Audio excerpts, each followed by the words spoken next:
जय श्री हरि, जय लक्ष्मी नारायण, जय जय भोलेनाथ शंभु।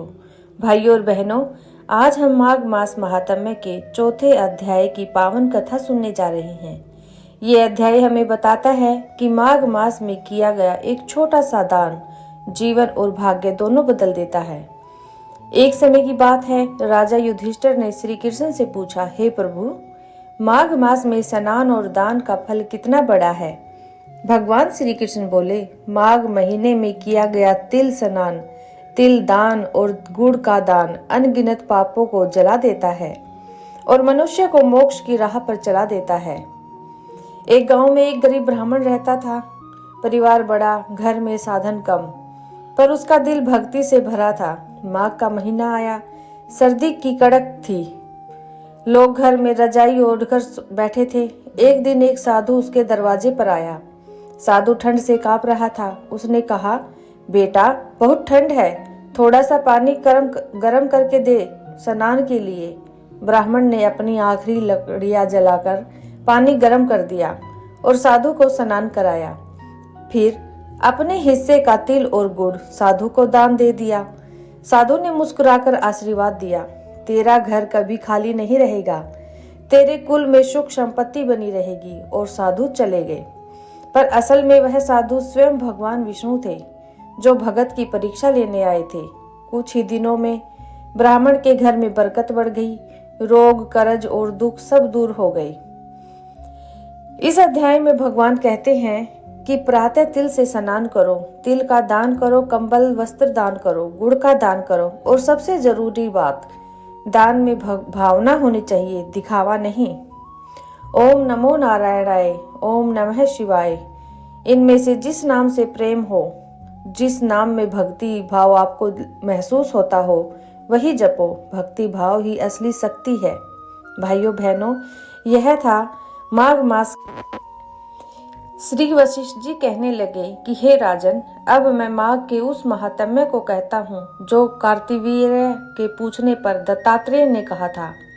जिस समय साक्षात पर विष्णु ने रूप श्री दत्तात्रेय सत्य पर्वत पर रहते थे, तब महिष्मति के राजा सहस्त्र अर्जुन ने अपने पूछा कि हे योगियों के श्रेष्ठ दत्तात्रेय जी, मैंने सब धर्म सुने, आप कृपा करके मुझे माघ मास का महात्म्य कहिए। तब दत्तात्रेय जी बोले, हे नारद जी, ब्रह्मा जी ने कहा कि वही माघ महात्म्य मैं तुमसे कहता हूँ। इस कर्म भूमि भारत में जन्म लेकर जिसने माघ स्नान नहीं किया, उसका जन्म निष्फल गया। भगवान की प्रसन्नता, पापों के नाश और स्वर्ग की प्राप्ति के लिए माघ स्नान अवश्य करना चाहिए। यदि यह पुष्ट व शुद्ध शरीर माघ स्नान के बिना ही रह जाए तो इसकी रक्षा करने से क्या लाभ? जल में बुलबुले के समान, मक्खी जैसे तुच्छ जंतु के समान यह शरीर माघ स्नान के बिना मरण समान है।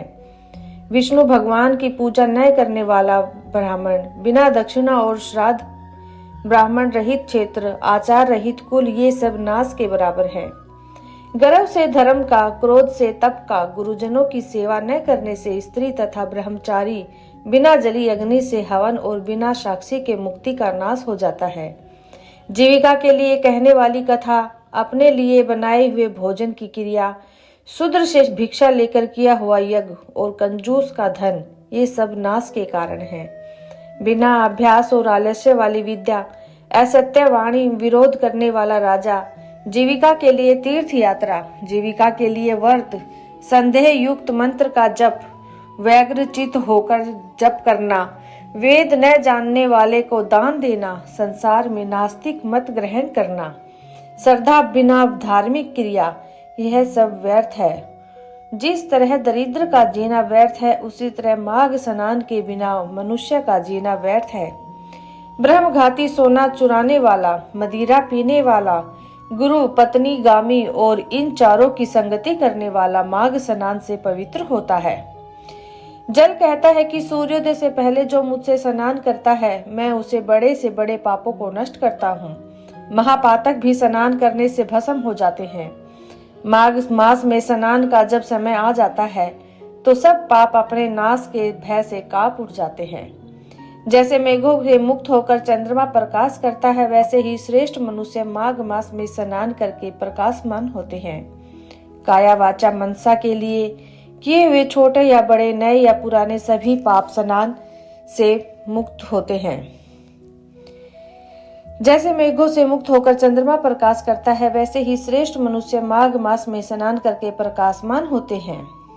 जिस तरह जन्म जन्मांतर के अभ्यास से आध्यात्मिक ज्ञान की प्राप्ति होती है, उसी तरह जन्मांतर अभ्यास से ही माघ स्नान में मनुष्य की रुचि होती है। यह अपवित्रों को पवित्र करने वाला बड़ा तप और संसार रूपी कीचड़ को धोने की पवित्र वस्तु है। हे राजन, जो मनवांछित फल देने वाला माघ स्नान नहीं करता, वह सूर्य चंद्र के समान भोगों को कैसे भोग सकता है।